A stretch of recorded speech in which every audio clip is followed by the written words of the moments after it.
नमस्कार दोस्तों, मेरा नाम है विजय कुमार और आप देख रहे हैं कॉमिक्स पिटारा चैनल को। दोस्तों, अगर आप इस चैनल पर नए हैं तो इस चैनल को सब्सक्राइब कर दें और साथ में लगे बेल आइकन को प्रेस कर दें ताकि मेरे चैनल पर जब भी नई वीडियो अपलोड हो उसकी नोटिफिकेशन आपको सबसे पहले मिले और आप मेरी वीडियो को सबसे पहले देख पाएँ। तो चलिए इस कॉमिक्स को शुरू करते हैं। दोस्तों, ये कॉमिक्स है हल्ला बोल और ये हल्ला बोल का पार्ट 2 है। पार्ट 1 ऑलरेडी मैंने इसी चैनल पे अपलोड कर दिया है। अगर आपने नहीं देखा है तो सबसे पहले पार्ट 1 जा करके देखिए और तभी ये पार्ट 2 आपको पूरी तरीके से समझ में आएगी। तो चलिए, पार्ट 1 में मैंने इसको 40 पेज तक कवर कर लिया था। यहाँ तक मैंने कवर कर लिया था 40 पेज तक। अब पार्ट 2 में इसके आगे बढ़ेंगे। अगर पार्ट 1 नहीं देखा है तो सबसे पहले पार्ट 1 जा करके देखिए, ये मेरा आपसे रिक्वेस्ट है, तभी आपको कहानी पूरी समझ में आएगी। ये नागराज और डोगरा का 2-in-1 विशेषांक है। तो चलिए इसको शुरू करते हैं। नागराज ने विद्युत गति से चलाई वो कटीली तलवार के साये में जीने वाले तलवार से ही मरते हैं शमशीरा। देख नागराज, अब बनिए है ये असली जहन्नुम। इन लाशों पर इस विशेष गन से बारूद छींटकर मैंने इन्हें बम बना डाला है। मेरे आदमी मरने के बाद भी मौत बांटते हैं। अब जहाँ भी तू कदम रखेगा वहाँ होगा धमाका। अब या तो तू मिसाइल से मरेगा, अगर मिसाइल से बचेगा तो लाशों पर गिरेगा जो तुझे भी लाश में बदल देगी। खार भाई, तेरी मिसाइल और तेरी मुर्दा बम मेरा कुछ भी नहीं बिगाड़ सके। तेरा कोई और अरमान हो तो बता। अब तू खुदकुशी करेगा क्योंकि जब तू एक जिंदा बम बन चुका है क्योंकि अब तू एक जिंदा बम बन चुका है जो किसी भी पल फट सकता है। बहुत बांट चुका हूँ मौत, अब अपनी बनाई मौत से तू खुद मरेगा। बारूद बनी अपनी केचुली मैं तुम्हें पहना रहा हूँ। मरने से पहले हर उस मरने वालों की बेबसी को महसूस कर जहन्नुम के जल्लाद जो तेरी वजह से मारे गए हैं। अपनी ही बनाई मौत की मंडी में मौत के धमाकों में गुम हो गया वो शैतान। बुम! नागराज जहन्नुम को तबाह कर आम जनता के बीच पहुंचा। वो आ गया हरा फरिश्ता, उसने जहन्नुम को तबाह कर डाला। अब अमन आएगा। जो काम हुकूमत घुसपैठिस्तान ना कर सके वो नागराज ने कर दिखाया। अब घुसपैठिस्तान में बम नहीं फूल बरसेंगे। हमारा हीरो नागराज, मेरे भाईजान नागराज, शुक्रिया। चल सरपट, कुछ शैतानों ने नर्क बना रखा था घुसपैठिस्तान को। जहाँ भी नर्क देखूंगा उसका नाश कर डालूंगा। नर्क अभी बाकी थी। नागराज, समुद्री रास्ते से 30 आतंकवादी हिंदुस्तान में घुसपैठ की कोई खतरनाक योजना बना रहे हैं। साथियों, नागराज ने जहन्नुम को तबाह कर दिया है। इसका जवाब हम हिंदुस्तान में भयंकर तबाही फैला कर देंगे। उससे पहले तुम सब तबाह हो जाओगे शैतानों। उफ उफ, थू है तुझ पर। काले इल्म का इस्तेमाल करके तूने जहन्नुम को तो तबाह कर डाला। इसे बहादुरी नहीं बाजीगरी कहते हैं। हमें देख, हम जंग लड़ने के लिए काले इल्म का नहीं अपने हिम्मत और ताकत का इस्तेमाल करते हैं। दुश्मन को उसके घर में घुसकर मारते हैं, या फतह पाते हैं या शहादत। ओह नागेश, उसे छोड़ दो। नागराज के मर्म पर चोट की थी शेर खान ने। लगता है हमारे शेर खान की गुर्राहट से डर गया। हमारा शेर खान शेरों को गुलाम बनाने का हुनर रखता है। फिर ये चूहे क्या चीज़ हैं? तू समझता है यदि नागराज ना हो तो तुम घुसपैठिए और हिंदुस्तान में जो चाहो वो कर लोगे? तूने मुझे नहीं, हिंदुस्तानी खून को ललकारा है। सुना है तू शेरों को गुलाम बनाने का बहुत हुनर रखता है। सिर्फ एक हिंदुस्तानी कुत्ते को गुलाम बनाकर दिखा। यह नागराज तेरी जिंदगी भर गुलामी करेगा। शेर खान शेर पालता है, कुत्ते नहीं।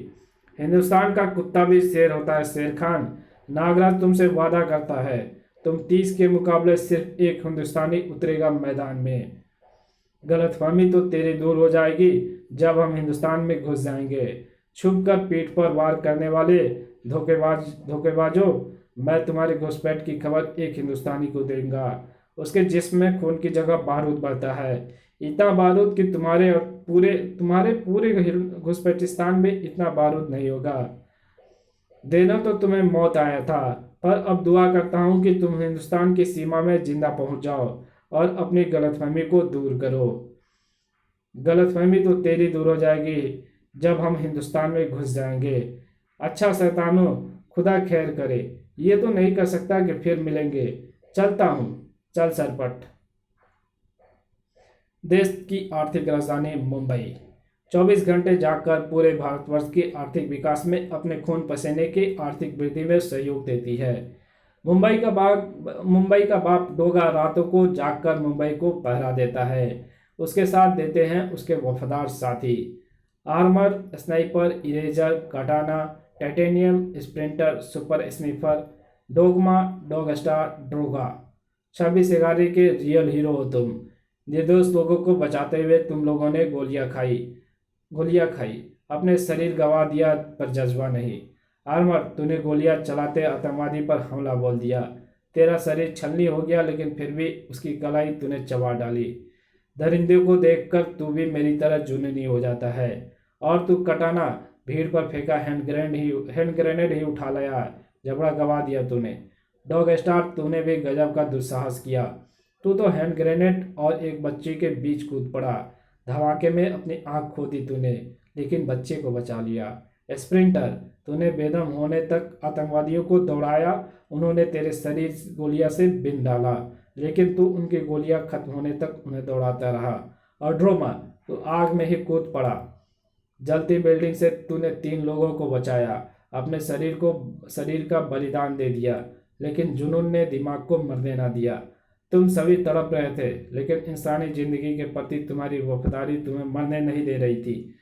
मैंने तुम सभी के जुनून को जिंदगी दी, तुम्हें मशीनी अंग दिए, जैसे कि इस दुनिया में वफादारी जिंदा रहे। आज तुम सभी सुपर डॉग्स हो। किसी का जबड़ा मशीनी है, किसी की थूथन, किसी के पंजे तो किसी का पूरा जिस्म। शेरू का तो केवल दिमाग जिंदा था, जो इस बाइक में लगा दिया, और शेरू बन गया ड्रोगा। तुम्हारे जिस्म की शहादत ने डोगा को बनाया है दनादन डोगा। एक और एहसान जुड़ गया है एक वफादार कौम का डोगा की जिंदगी से। मुंबई की शांति भंग करने वाले थर्रा जाएंगे जब निकलेंगे डोगा 11। तभी डोगा के ट्रांसमीटर पर गूंजने लगे नागराज के स्वर। यहाँ शैतान कर रहे थे कहर बरसाने की तैयारी, जिसका नेतृत्व शेर खान कर रहा था। इमारत के चारों तरफ कुत्तों का पहरा, घुर्र। तो ये हैं वो हिंदुस्तानी कुत्ते जिनको पालतू बनाने का चैलेंज दे रहा था नागराज। इन कुत्तों की औकात शेर खान के आगे चूहों से ज़्यादा नहीं है। अभी ये सब शेर खान के कदमों में लौट जाएंगे। फिर चैलेंज के मुताबिक नागराज को करनी होगी मेरी गुलामी। कटीले चाबुक प्रहरियों को छू भी पाता कि एक आंधी उन्हें दौड़ाती ले गई। अरे ये क्या, कुत्ते कहाँ गए? उन कुत्तों ने हमें देख लिया है। आओ हिंदुस्तानी मेमनों, शेर खान का चाबुक तुम्हारी खाल उधेड़ दूंगा। ओह, फिर वही आंधी। फिर हो गए कुत्ते और हवलदार गायब। शेर खान, 9 और खुखार कुत्ते हमारी तरफ दौड़े आ रहे हैं। ये काफ़ी खुखार है। मैं गोली चलाता हूँ। गोली मत चलाना, अंदर सब अलर्ट हो जाएंगे। शेर खान है तुम्हारे साथ। घोड़े, शेर, हाथी, गैंडे, कैसे भी बिगड़ेले जंगली जानवर को पालतू बनाया है मैंने अपने चाबुक से। फिर ये सिर्फ कुत्ते हैं। इसका पंजा स्टील का है। आह, मेरी कलाई की हड्डी तोड़ दी इसने। उफ उफ, मेरी टांग चबा गया ये। आह, इसने अपने स्टील के दांतों से गन की नाल तोड़ डाली। गुर्र, मेरी खाल को नहीं चीर पाओगे। मेरे चाबुक चीर फाड़ डालेगा तुम सबको। बिल्डिंग के दूसरे हिस्से में उस ओर से कुत्तों का तेज शोर आ रहा है। हवलदार, उस ओर कुत्तों का तेज शोर आ रहा है। हवलदारों से वायरलेस पर कांटेक्ट नहीं हो पा रहा है। देखना चाहिए। उसके लिए रास्ता साफ हो गया था। जल्दी चलो, रास्ता साफ है, वरना हवलदार और कुत्ते वापस आ धमकेंगे। इधर डॉग 11 पर दूसरा वार नहीं कर पाया था शेर खान की। ओह, यह तो वही आंधी है। कुत्ते की गुर्राहट था, शोर था उस आंधी में। उस आंधी ने ही मुझ पर प्रहार किया था। वही कुत्ते को भी बचा ले गई थी। कौन खड़ा है वहाँ अंधेरे में? ओह, तू ही है वो कायर। तू ही है जो कायरों की तरह छुपकर वार कर रहा है शेर खान पर। इस इंजन से निकलने वाली गुर्राहट को मैं पहचान चुका हूँ, तो फिर मुझे भी पहचान ले। कुत्ते का मास्क तूने क्यों लगा रखा है? कुत्ते का मास्क क्यों लगा रखा है तूने? सॉरी। तो तू है वो हिंदुस्तानी कुत्ता जिसके बारे में नागराज ने कहा था। और तू ही है वो घुसपैठिस्तान शैतान जिसके बारे में नागराज ने मुझे बताया था। अब देख मैं कैसे तेजी से घूमते इस टायर से तेरे चेहरे की शैतानियत खुरचकर वहां डरे हुए चूहे का चेहरा बनाता हूँ।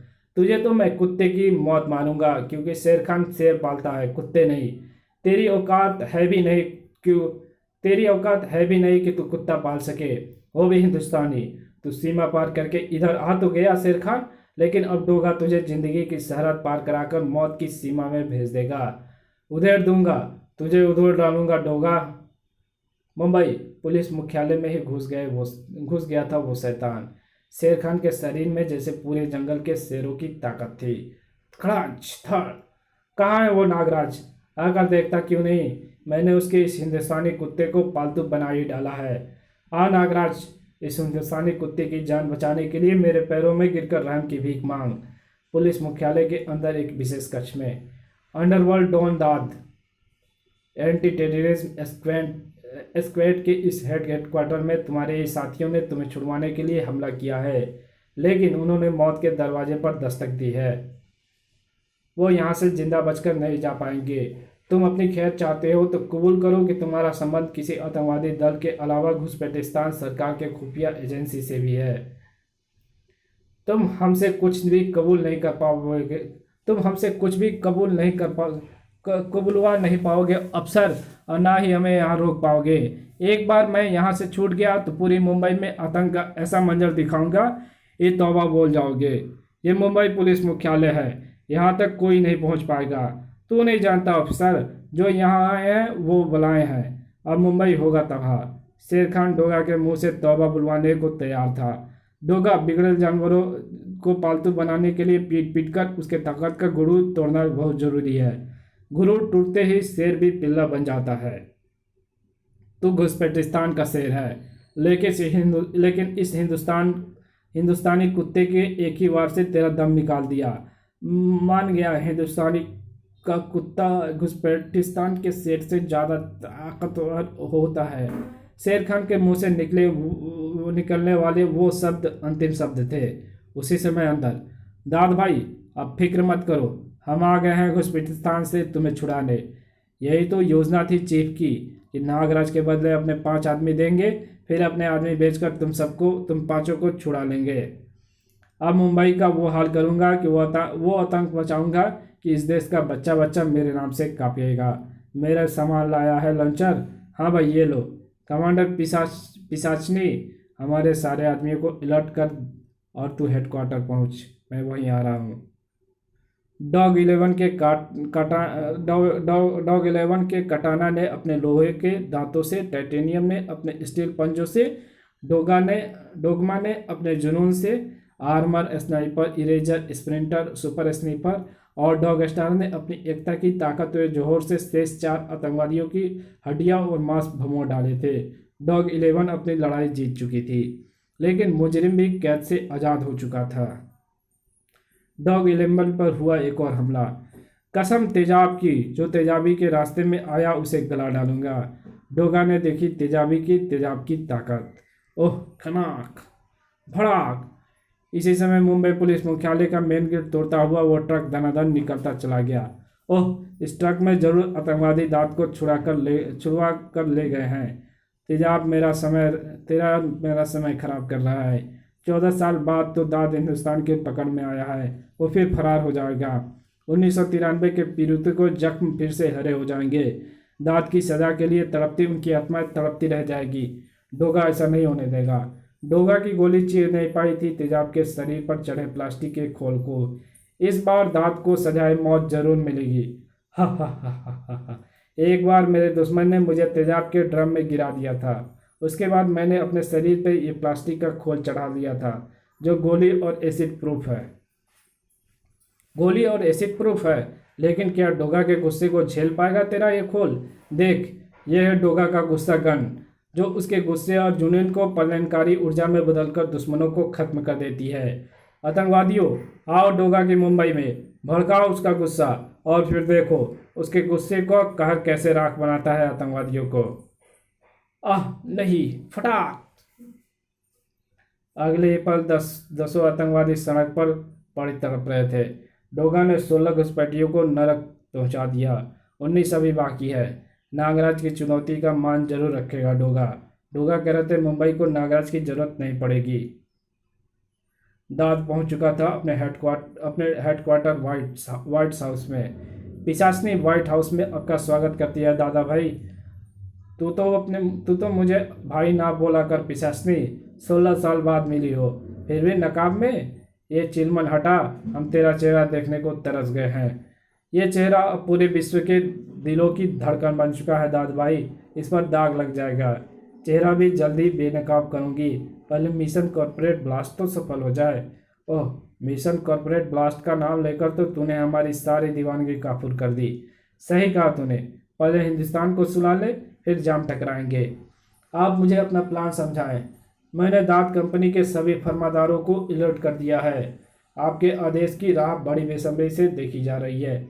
पिशाचनी, तुम्हें पता है कि दाद कंपनी के आदमी हमें फर्माबदार क्यों थे? क्या वो हमारे आदेश पर किसी की भी जान ले लेते थे और अपनी जान दे देते थे? वो सभी आपकी इज्जत करते थे दाद भाई। नहीं पिशाचनी, वो डरते थे। उन्हें इस दुनिया का सबसे बड़ा डर था मौत का डर। मैंने उन सभी के शरीरों के अंदर बम फिट कर रखे थे। ओह, तभी तो कभी आपका हुक्म नहीं टालते थे। गलत पिशाचनी, वो सभी दिलेर थे। अपनी मौत के डर को तो शायद जीत भी लेते, लेकिन मैंने उनके करीबी रिश्तेदार के शरीर में जो बम फिट किए थे, उनकी मौत के डर से कोई नहीं जीत पाया। अब यही डर मिशन कॉर्पोरेट ब्लास्ट को सफल बनाएगा। ये 2000 लोग पूरी मुंबई में मौत का खेल खेलेंगे।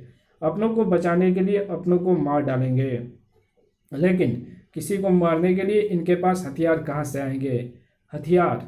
दादा भाई के लिए हथियार क्या समस्या है पिशाचनी? हथियार तो मेरा धंधा है, लेकिन इस मिशन के लिए मुझे अपने हथियारों का इस्तेमाल नहीं करना पड़ेगा। हिंदुस्तान के लिए हथियार ही हिंदुस्तान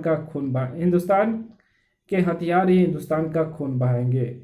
वो कैसे दादा भाई? अच्छा सवाल है। ये सवाल ही तो इस मिशन की जान है। 26 जनवरी के हमले के बाद हिंदुस्तान की नामचीन हस्तियां कॉरपोरेट वर्ल्ड और बॉलीवुड होम मिनिस्ट्री से मिले। इस हमले में हिंदुस्तान की क्रीमी लेयर निशानी बनी थी। इन लोगों ने सरकार से अपने सिक्योरिटी गार्ड्स को AK-47 गनों के लाइसेंस देने की मांग उठाई थी। सरकार ने इनके दबाव में आकर इनके लिए ये लाइसेंस खोल दिए। बड़ी संख्या में इन खतरनाक गनों की खरीदारी की गई। नए निशानेबाज गार्ड्स की भर्तियां हुई। अब हमारे शार्प शूटर से अच्छे निशानेबाज कहाँ मिलते हैं? हमने अपने अन्यों को इन नौकरियों में भर्ती होने के लिए बोला। आज हर करोड़पति के घर ऑफिस पर हमारे आदमी AK-47 लिए उनकी सुरक्षा के लिए खड़े हैं। हाँ पिशाचनी, दाद कंपनी के फर्माबदार शार्प शूटर्स आज लाइसेंस धारक सुरक्षाकर्मी बन बैठे हैं। हा हा हा हा हा। आज हमारे निशाने पर हैं मुंबई का कॉरपोरेट वर्ल्ड और बॉलीवुड। हिंदुस्तान के आर्थिक ढांचे में 40% इनकम टैक्स मुंबई से जाता है, 60% कस्टम ड्यूटी मुंबई की इंडस्ट्री भरती है। इंडियन GDP का 50% मुंबई पैदा करती है। मुंबई का इंडस्ट्रियल आउटपुट देश का 25% है। दुनिया के टॉप 10 व्यावसायिक शहरों में से एक है मुंबई। दुनिया की हर बड़ी कंपनी का हेड ऑफिस मुंबई में है। क्या क्या गिनवाऊं पिचासनी? यह समझ कि मुंबई का व्यावसायिक वर्ग अगर खत्म हो जाए तो हिंदुस्तान खत्म। यही है मिशन कॉर्पोरेट ब्लास्ट। और ये होगा कल इन सभी लोगों ने सरकार को धन्यवाद देने के लिए एक समारोह का आयोजन किया है, जिसमें कॉर्पोरेट वर्ल्ड और बॉलीवुड की तमाम हस्तियां पहुंचने वाली है। वही हमारे आदमी इन्हें मौत के घाट उतारेंगे। ये काम चुपचाप भी किया जा सकता था। उनकी नींद में भी उन्हें मारा जा सकता था, लेकिन बिना धमाके के मजा नहीं आता। एक साथ चली गोलियों से एक साथ निकलेंगे चीखे की गूंज दूर तक जाएगी पिचासनी। घुसपैठिस्तान में बैठे मेरे आका भी सुनेंगे और अमेरिका के सिंहासन पर बैठे काफिर कांप उठेंगे।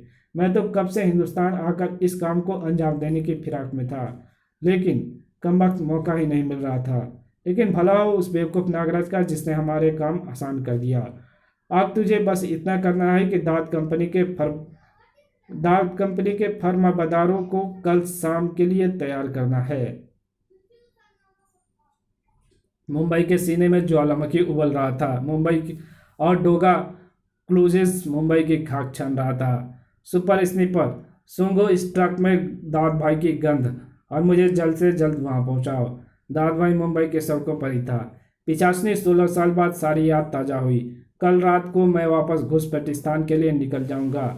आज की रात अपनी मनपसंद जगहों पर तुम्हारे साथ घूमना चाहता हूँ। जरूर दादा भाई, आज रात मैं आपको पूरी मुंबई घुमाऊंगी। शंकर, धंधा कैसा चल रहा है? दादा भाई आप? अरे मैं तो धन्य हो गया दादा भाई। तो 2 प्लेट पाव भाजी बना। पाव भाजी के बाद दादा भाई पहुंचे बिल्लू चाय के पास। दादा भाई ये लो आपकी स्पेशल चाय। अबे बिल्लू, ये सानिया की फिल्म कब रिलीज हो रही है? दादा भाई इसी हफ्ते रिलीज हो रही है। सुना है बहुत घासू फिल्म है। ये साले बॉलीवुड स्टार फिल्मों में देशभक्ति दिखाते हैं, असली जिंदगी में दब्बू और डरपोक होते हैं। जरूरत पड़ने पर देश को भी बेच खाएंगे। क्यों पिशाचनी? सही कहा दादा भाई, किसी का भी धर्म ईमान नहीं है यहाँ। रात से सुबह हो गई। सुपर स्नीपर, तुम मुझे आधी मुंबई घुमा चुके हो। 10 गाड़ियाँ तुम स्पॉट कर चुके हो। कहीं तुमने गलत गन तो नहीं पकड़ ली? फों फों फों। ओह, तुम्हारा कहना है कि गन सही है। उसने कई कारें बदली है। बहुत शातिर है वो। दादा भाई को अपने कानों पर विश्वास नहीं हो रहा था। हाँ दादा भाई, आपके सभी फरमाबरदार आदेश मानने से इनकार कर रहे हैं। उनका कहना है कि आज वो सभी एक इज्जतदार जिंदगी बसर कर रहे हैं। वो दोबारा अंडरवर्ल्ड की गंदी नाली में नहीं रहना चाहते। पिशाचनी, तूने उन्हें मौत की धमकी दी? अभी नहीं दादा भाई। तो उन्हें बोल कि अगर 1 घंटे तक वो राजी ना हुए तो हर 10 मिनट में एक एक करके मारे जाएंगे। ठीक है दादा भाई, अभी बोलती हूँ। 1 घंटे बाद दादा भाई अपनी जान की कीमत पर भी कोई तैयार नहीं। उनका कहना है कि आपके आदेश पर जो जुर्म किए वो उनकी मजबूरी थी। पेट की खातिर नमक का फर्ज अदा किया, लेकिन अब आप एक आतंकवादी हैं। अब आपका आदेश मानना देशद्रोह होगा। ओह, देशभक्ति का कीड़ा काट गया है। पिशाचनी, क्या तुम्हें भी ये कीड़ा नहीं काट गया? कैसी बात करते हो दादा भाई, मैं आपकी गुलाम हूँ। आपके एहसानों को कैसे भूल सकते हूँ? आप कहें तो मैं परमाणु बम फोड़ दूँ हिंदुस्तान पर। आप जहाँ, मेरे देशभक्ति वहाँ। शाबाश, बिल्कुल ठीक कहा तूने। ठीक कहा तूने। हिंदुस्तान ने नमक तो दिया, लेकिन मिठाई मिली घुसपैठिस्तान से। अब तो उनकी दुखती रग पर हाथ रख। समझ गई दादा भाई। अब मुझे उन्हें उनके परिवार वालों की जान की धमकी देनी है। कुछ ही देर बाद दादा भाई मुबारक हो, सभी अपने काम को अंजाम देने को तैयार हो गए। आपका काम सही वक्त पर हो जाएगा। ठीक है पिशाचनी, मैं चलता हूँ समारोह स्थल पर। मुझे मौत का मंजर अपनी आंखों से देखना है। तुम मुझसे कनेक्टेड रहना। दादा भाई अपने साथियों के साथ निकल पड़ा। समारोह स्थल जहां पहुंच रहे थे मुंबई के विशिष्ट व्यक्ति अपने रक्षकों के साथ। होटल को शमशान बनाने का नज़ारा देखने के लिए दादा भाई भी कुछ दूरी पर खड़ा था। दादा भाई, एक प्रॉब्लम हो गई है। अब क्या प्रॉब्लम हो गई है पिशाचनी? दादा भाई, हमारे आदमियों के परिवार वालों ने लोचा कर दिया है। ना जाने उन्हें कैसे हमारे मिशन की खबर लग गई है।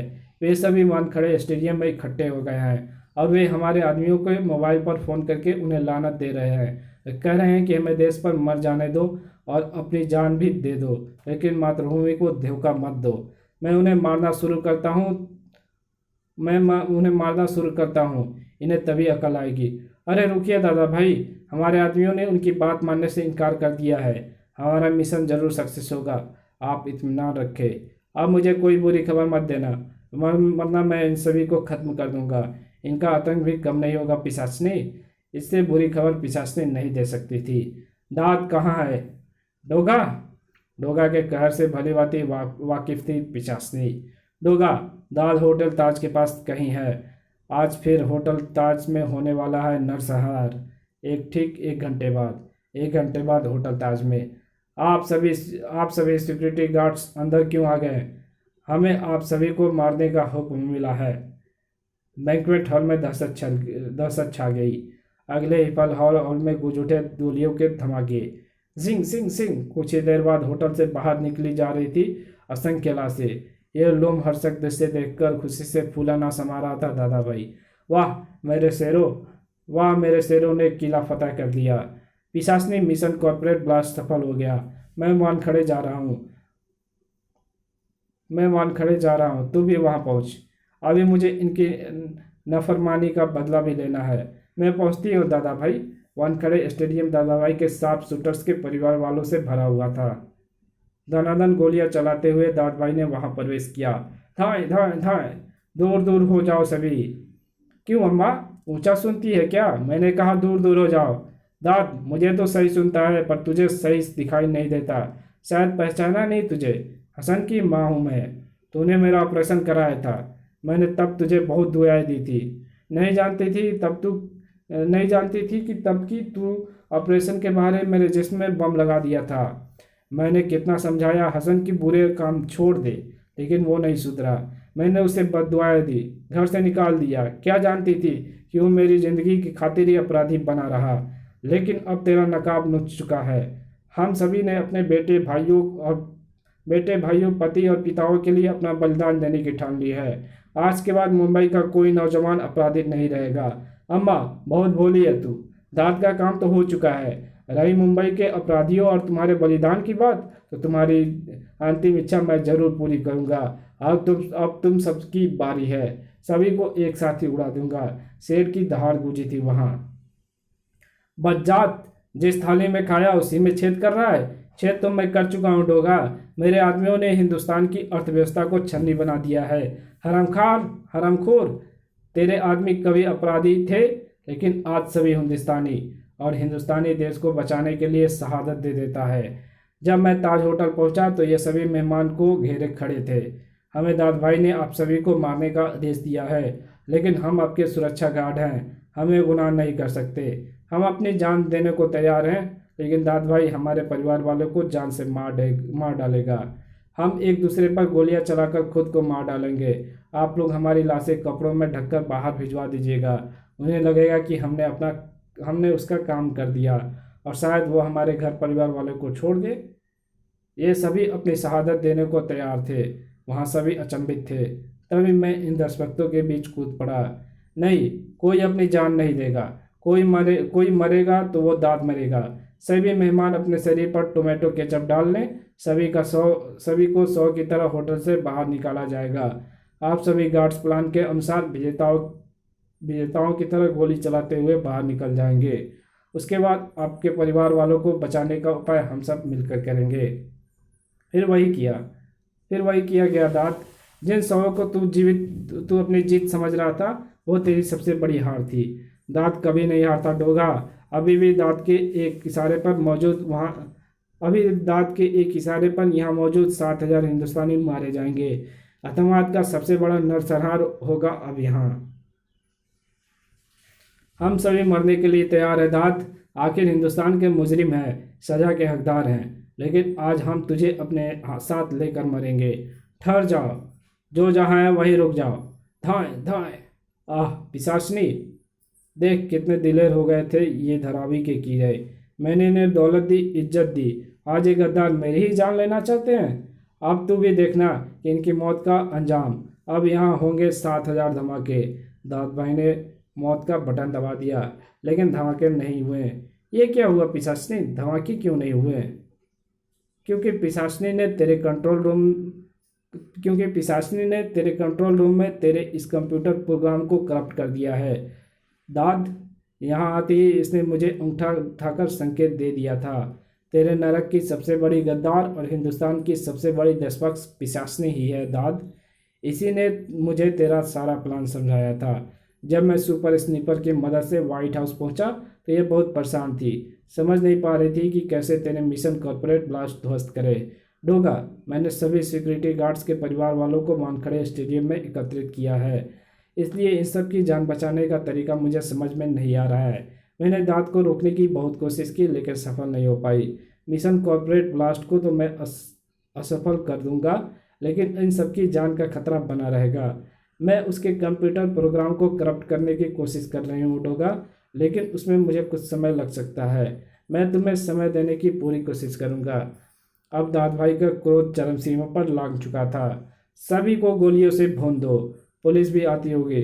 कुछ लोग स्टेडियम के बाहर जाकर पुलिस को रोको। डोगा भी तैयार थे डॉग 11 के कैंडिडेट्स भी, और हिंदुस्तान के देशभक्त सिक्योरिटी गार्ड्स भी। दाद भाई, हब्बू जंगल, आज़ाद कर दो इनकी मौत को। हब्बू जंगल हमारा आखिरी हथियार था, अब नहीं बच पाएगी मुंबई। हब्बू जंगल आज़ाद हो गया। इंसानी रक्त इसमें शैतानी शक्ति भर देता है। अब इसके कहर से मुर्दा का जंगल बन जाएगी मुंबई। आह, ये क्या बोला है? सिक्योरिटी गार्ड का शरीर लकवाग्रस्त होकर गिर पड़ा।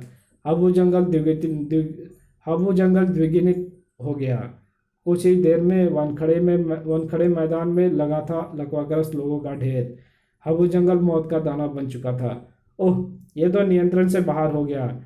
इसे यहीं नहीं रोका गया तो इस समस्या मुंबई को तबाह कर डालेगी। डोगा ने निकाल ली गुस्सा गन से बरसी डोगा के गुस्सा की गर्मी। खुखार होकर डोगा पर टूट पड़ा हब्बू जंगल। डोगा भी गिर पड़ा लकवाग्रस्त होकर। डॉग 11 जमीन पर बिखर बिखर गई थी। मेरे अंग शिथिल हो गए हैं। मैं खुद को हिला नहीं पा रहा हूँ। किसी तरह गुस्सा गन तक पहुँच जाऊँ। डोगा की नजरें मिली पिचासनी से। पिचासनी की मास्क में छिपी आंखों ने पहचान ली डोगा के अंतर्मन की कसक। आतंकवादियों को मिल गया था मौका। अब स्टेडियम में मौजूद लोगों पर पड़नी थी दोहरी मार। पिचासनी ने की फायरिंग। जिंग सिंग सिंग।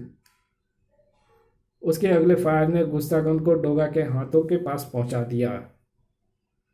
उसी समय एक आंधी सी कौंधी।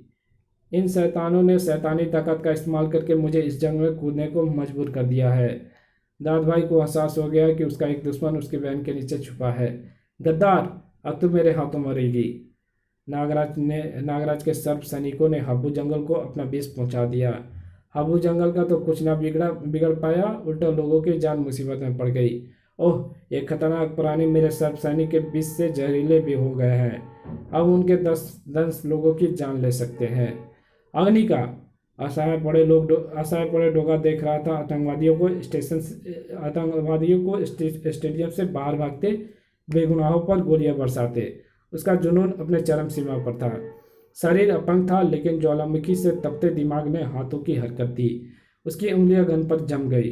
पिशाचनी बनी थी दांत के गुस्से का शिकार। बता कमजर्फ, तूने मेरे साथ गद्दारी क्यों की? मैंने तुझे फर्श से अर्श पर पहुंचाया, दुनिया भर के ईश्वराम दिए, तू क्यों बेवफा हो गई? हाँ, तूने मुझे फर्श से अर्श तक पहुंचाया। आज बॉलीवुड की सबसे मशहूर और सफल अभिनेत्री सानिया हूँ मैं। हाँ, तुझसे गद्दारी की मैंने, क्योंकि तूने देश से गद्दारी की। तूने बॉलीवुड को डरपोक और देशद्रोही कहा।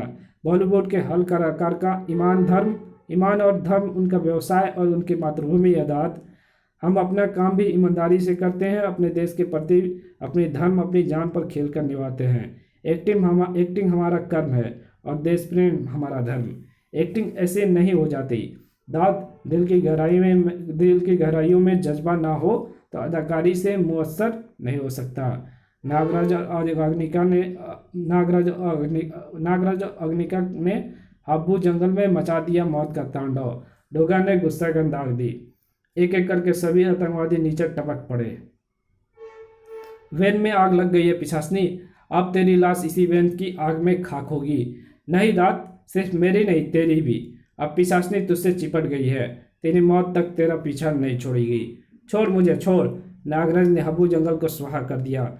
जाओ सर्प सैनिकों, सभी के जिस्म से जहर चूस लो। उठो डोगा, तुमने मेरी चुनौती की लाज रख ली। सिर्फ 30 घुसपैठियों को मार गिराया। उठो डोगा, तुमने मेरी चुनौतियों की लाज रख ली। 30 घुसपैठियों को मार गिराया। तुम सचमुच मुंबई और हिंदुस्तान की शान हो। नागराज को तुम्हारे जुनून और ताकत पर नाज है। कुछ पलों बाद दोनों पहुंचे जलती हुई वैन के पास। सितिका वैन की आग बुझा रही थी। दाद मर चुका है, सानिया ने इसे बाहर नहीं निकलने दिया। शहीद हो गई वो। हिंदुस्तान को अपनी ऐसे ही जवाज बेटियों पर नाज है। ऑपरेशन मुंबई बिना असफल हो गया। वानखड़े स्टेडियम में एक बार फिर जीत हुई हिंदुस्तान की। उधर घुसपैठिस्तान में यार खान, मेरी तो समझ में नहीं आ रहा है कि नागराज ने हमारे आदमियों को सरहद पार करने ही क्यों दी। अब भी नहीं समझे चीफ? नागराज जानता था कि मुंबई में डोगा है। नागराज हमें दिखाना चाहता था कि अगर हमने उसकी